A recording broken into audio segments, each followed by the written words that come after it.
Dude, I just don't know about this one. This one's like really weird. Like sincerely, what's going on? This is crazy weird, and truthfully, I don't know if I've seen this in recent memory or ever. There may be some like really big potential in hunting this next book. Dare I say, like 20x your investment. What did they do? Number 10 on the list, all new Venom number 5, the one per store Clayton Crane variant. I know this actually came in a poly bag. Some stores didn't get it, but we have Venom, a new Venom, and it's Mary Jane. The misdirection was crazy because they kind of lied to us. They absolutely did. And it's like they did this, here's the usual suspects, and maybe it's Luke Cage, and maybe it's this guy, and maybe it's this guy, and then all of a sudden, it's Mary Jane.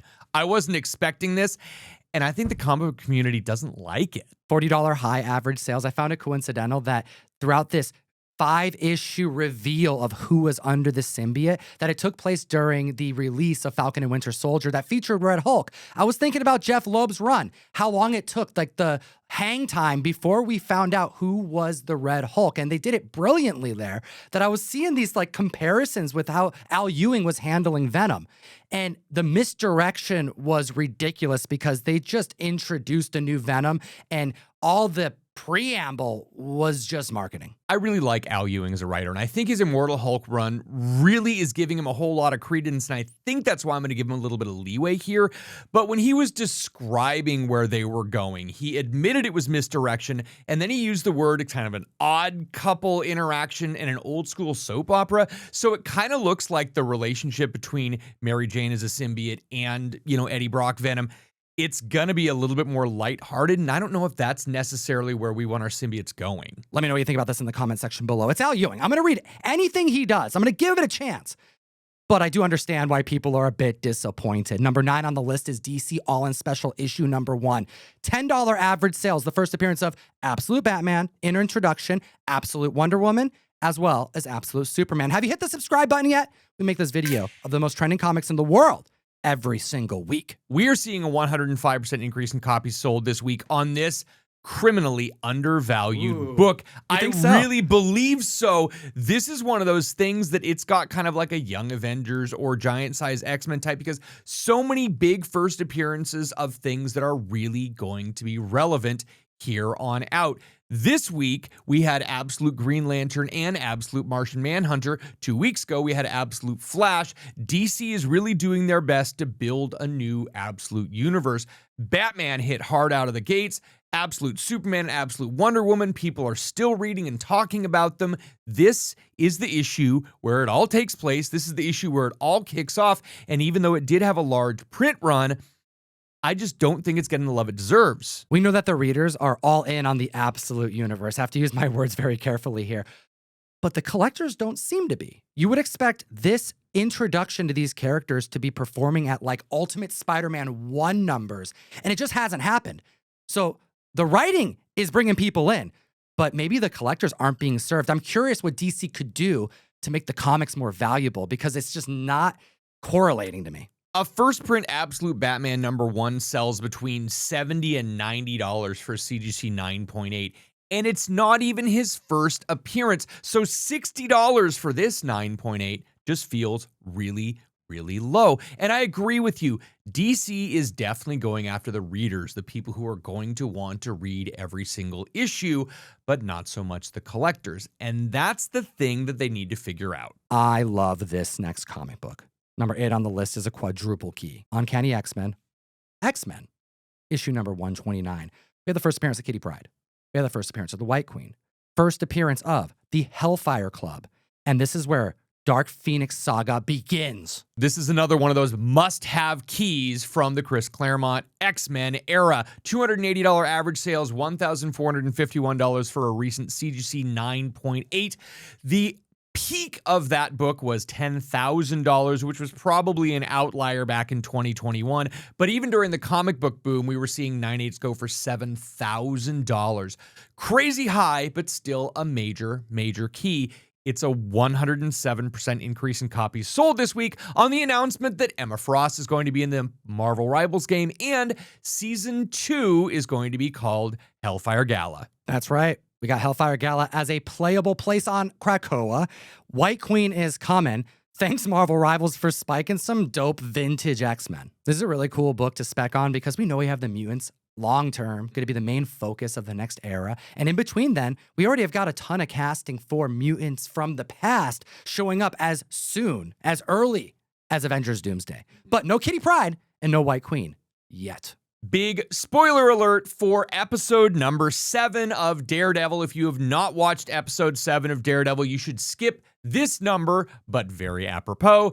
Number 7 on the list, Daredevil number 11, first appearance of the Muse. Dude, I just don't know about this one. This one's like really weird. Like, sincerely, what's going on? This is crazy weird, and truthfully, I don't know if I've seen this in recent memory or ever. We have the first appearance of the Muse landing on the list. I mean, we're seeing sales right now of $65 high averages, $284 for a 9.8, and that was set in April. Muse has been an excellent villain in Daredevil. That's not what's weird. I understand why people are buying this book. Spoilers already have been warned. He gets shot in this most recent episode. The dude's dead, but people are still buying the first appearance of Muse. A lot of times when a character dies, we immediately see a drop off in the market. People just stop buying. And I know, as far as like on the Facebook boards and a lot of the other conversations I'm having, people lament the fact that they missed selling while the character was alive in the program. So for him to die in episode 7 and we still see a spike and an increase in copies sold, that's really, really different. 112%. All right. After he was on the list repeatedly over the last couple weeks. We haven't talked about Hector Ayala because he passed away in the show and in real life, unfortunately. We've been talking about White Tiger, Angelo Del Toro. The next spec makes sense, but not White Tiger Hector. But there is a reason why people are still specking on this book right now. The time between the last season of Daredevil and this season was very, very long, and the production time, because they had to remake so much, they are currently shooting season 2 while season 1 is being released. And that's why we had a leak from a set photo. Someone actually took a photo of a trailer that says Stunt Muse, and these are from the active trailers that are being used when they're shooting Daredevil season 2. Let's not go crazy. Maybe we're just seeing some flashbacks. Maybe the Muse isn't dead, but he really seems dead, dude. Got shot a lot of times. Or maybe there's another Muse coming. So Bullseye was paralyzed and rebuilt and showed up in episode number 1, and we haven't seen Karen in quite some time, and I know that there is a good online contingent that's pretty believing that Foggy's not dead. So in this universe, we're not quite certain what's going to happen, and there's a lot of thing where all bets are off. But this character, is he dead? Is he going to get rebuilt? Or do you think that they are going to turn this into what's happening in the comic books right now? Daredevil Unleash Hell just came out in the last couple months featuring a protege of the Muse, a female Muse, just as psychotic. It's a red band edition. You should read it. It's pretty cool. But man, it doesn't seem plausible. It just happened. Normally, Marvel has a policy where they're not going to use current timelines, and that's one of the reasons why people are thinking it's taken 10 years for them to start exploring the God Emperor Doom from the 2015 Secret Wars. So what are they doing? Number 6 on the list, Uncanny X-Men 266 and 9/8 sold for $492, Russ. Stop. Right? No. It's too cheap, right? Stop. Just stop. First appearance of Gambit in full. You can get for $150 high average sales. This book, I actually joked with Russ when he walked in. I said, don't look at the list. Don't look at the numbers. What did a 9/8 first Gambit just sell for? I guessed $575 because I'm already like, it's getting lower and I hate it, but sub 500. No. Crazy. No, just don't. And there's a new 9/9 that has been added to the registry on CGC. So congratulations to the owner of that. I bet they're feeling pretty good. Absolutely. I can't wait for them to sell it for $600 at the next Heritage auction. Well, we do have an increase of copies sold of 121% because we got some good Gambit news this week. Channing Tatum reprising his role as Gambit. We saw him in the solicitation for Avengers Doomsday. What a roller coaster that was. I mean, there were certain times over the last year since the debut of Deadpool Wolverine where I just didn't think it was going to happen. I mean, you saw the same interviews that I did. It sounded like he was pleading, trying to will it to happen. But it sounds like also that worked. All of the 90s kids really, really loved Gambit, and he's always been a fan favorite. Kids trying to throw their cards around, and it's just something that needed to happen. And the fact that it took so long, we were excited with what happened in Deadpool Wolverine, but the rumors have been going for well over a decade. So this is good news, but man, why'd they take so long? Join the mystery mail call. 1 per box this month is a C2E2 exclusive. An homage to Amazing Spider-Man 135, second full appearance of Punisher. We have John Boy Myers on ASM #1. 1 per box. The book is already pre-selling for more than what we charge for 4 to 5 comics. Guaranteed exclusives. Screw it. I'm going to announce the second exclusive 1 per box. Limited to 1,000. Ultimate Spider-Man #14, the John Jang variant. There you go. Triple up the box value and support the show, comictom.com. Number 5 on the list, one of the biggest books from 2023, Wolverine #36, which was the first appearance of Helverine. And if you remember that character, this is the mashup of Ghost Rider and Wolverine. This book was hot and still $50 for raw sales and $130 for CGC 9.8. It is spiking because we just had Helverine #5 come out with a preview appearance of Hell Hulk. A preview appearance. I like what you said there. Kind of got tripped up because they pulled a full, dare I say, Superman's pal Jimmy Olsen 134 Darkseid on the screen with Hell Hulk. So yeah, it's like on an iPad, and then she's showing what the Hell Hulk looks like, but it's causing a 267% increase in copies sold this week because if Hell Hulk is coming, you know he's going to fight the Helverine. Causing like a little bit of a renewed interest for this comic book that did take off quite strong since 2023,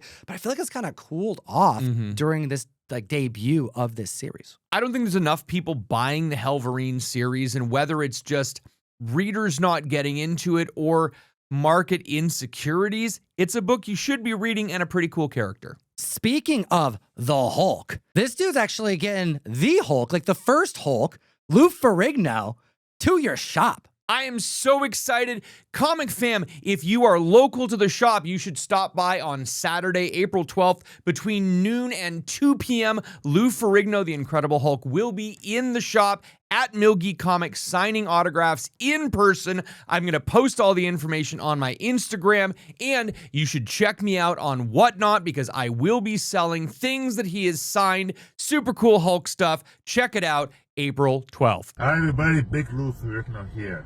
Next week, April 12th at Milgeek Comics from noon to 2 p.m. I'm going to be there.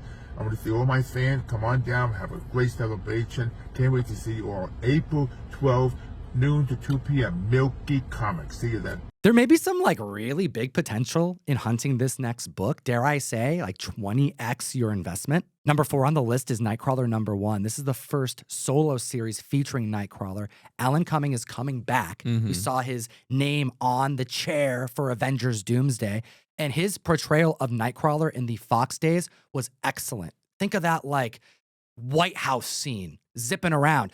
Also, X-Men '97, one of the best action scenes was when he was back-to-back slaying it with Wolverine with all the swords. And we are looking at a comic book that you can get for $6 averages on the high end, but a recent 9.8 for $159. In the early to mid 80s, Marvel was releasing miniseries to try and get more people to read their comic books. These included Nightcrawler, Magic, Falcon, Hawkeye, Kitty Pryde, and Wolverine, and these books sold very, very well, and I get them in collections all the time, so they are common. The print runs are high, but most of them were read, loved, and enjoyed, and that's one of the reasons why people are paying such a premium for a 9.8. So while the entry level is low, please do a little bit of research on what a 9.8 looks like and why people would be paying a premium for it.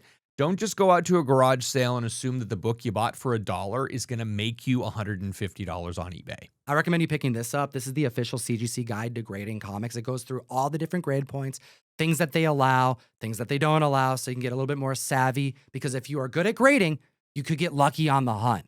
But indeed, you're not going to likely find dollar bin books that you can grade at 9.8 unless you know what a 9.8 candidate is.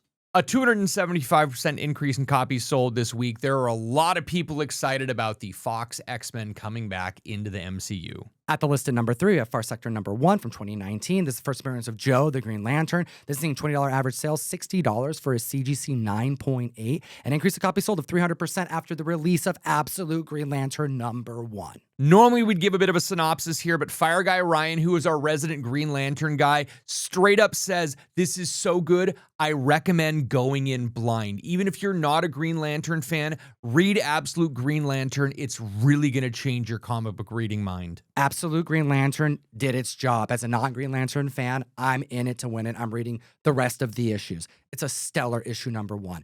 And same to be said about all the Absolute titles, but recently, Absolute Flash, Wally West doesn't even have his superpowers yet. We're getting introduced to him as a superhero. This is the most similar to Ultimate Spider-Man of the Absolute titles. And damn it, Absolute Martian Manhunter, I spent more time reading that book and enjoying the pages more than it took me to read Absolute Flash and Absolute Green Lantern combined.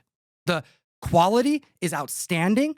And the value you get, just because the trippy ass artwork, it's worth double cover price. And speaking of another DC book that I think a lot of people missed back in 2011 when it first came out, number 2 on the list, Batman the Dark Knight number 1. Now this book, it was just kind of the, redheaded stepchild, because you had Batman, you had Detective That's Comics, exactly what it you was. had some major ones. So people were ignoring David Finch's beautiful run on this book. And number 1 is the first appearance of White Rabbit. Well, we have confirmation that White Rabbit is going to be in Peacemaker Season 2, and that's why this book is on the list this week. $5 average sales, and this is another one that you gotta be on the hunt for, because 9/8 in 2024, last time one sold, because people weren't specking on this book, went for $165.